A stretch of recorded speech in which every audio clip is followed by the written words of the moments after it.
2023 മലയാള സിനിമയുടെ box office പ്രകടനം വിലയിരുത്തിയാൽ വിജയിച്ച് കയറിയത് വിരലിലെണ്ണാവുന്ന സിനിമകൾ മാത്രമാണ്. 500 കോടിക്ക് മുകളിലായിരുന്നു ആകെ നഷ്ടം. എന്നാൽ 2024 സീൻ ആകെ മാറി.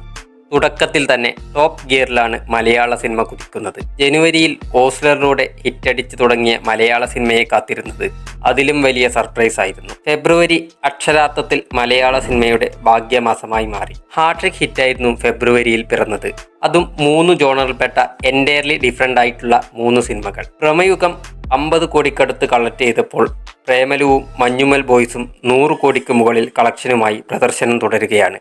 ഇതിൽ മഞ്ഞുമൽ ബോയ്സ് 200 കോടി ക്ലബിന്റെ പടിവാതിക്കലും എത്തി നിൽക്കുന്നു. കോടി ക്ലബിനുമപ്പുറം ശ്രദ്ധിക്കേണ്ട മറ്റൊരു കാര്യം ഈ സിനിമകൾക്ക് കേരളത്തിന് പുറത്ത് കിട്ടിയ സ്വീകാര്യതയും കളക്ഷനുമാണ്.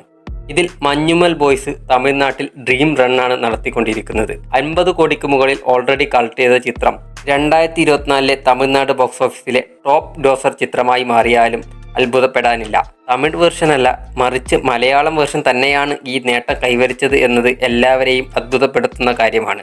ഇപ്പോൾ തമിഴ്നാട്ട് ബോക്സ് ഓഫീസിൽ മത്സരം പ്രേമലുവും മഞ്ഞുമൽ ബോയ്സും തമ്മിലാണ്. പ്രേമലുവിന് തെലുങ്കിലും മികച്ച സ്വീകാര്യത ലഭിച്ചിരുന്നു. രാജമൗലിയായിരുന്നു ചിത്രം തെലുങ്കിൽ റിലീസ് ചെയ്തത്. ഈ സിനിമകൾ ഉണ്ടാക്കിയ ഇമ്പാക്റ്റ് കൊണ്ട് തന്നെ ഇനി വരുന്ന മലയാള സിനിമകൾക്ക് ഇവിടങ്ങളിൽ അതൊരു ബൂസ്റ്റായി മാറും എന്ന കാര്യത്തിൽ ഒരു സംശയവുമില്ല. ഇനിയും പ്രതീക്ഷയുള്ള ഒരുപാട് സിനിമകൾ വരാനുണ്ട്. അതുകൊണ്ട് തന്നെ 2024 മലയാള സിനിമയുടെ ഗോൾഡൻ ഇയറായി മാറും എന്ന് തന്നെയാണ് എൻ്റെ പ്രതീക്ഷ. എന്താണ് നിങ്ങളുടെ പ്രതീക്ഷ? കമൻറ്റ് ചെയ്യുമല്ലോ. കൂടാതെ വീഡിയോ ഇഷ്ടപ്പെട്ടെങ്കിൽ ലൈക്ക് ചെയ്യുക, ചാനൽ സബ്സ്ക്രൈബ് ചെയ്യുക. മറ്റൊരു വീഡിയോയുമായി വീണ്ടും കാണാം.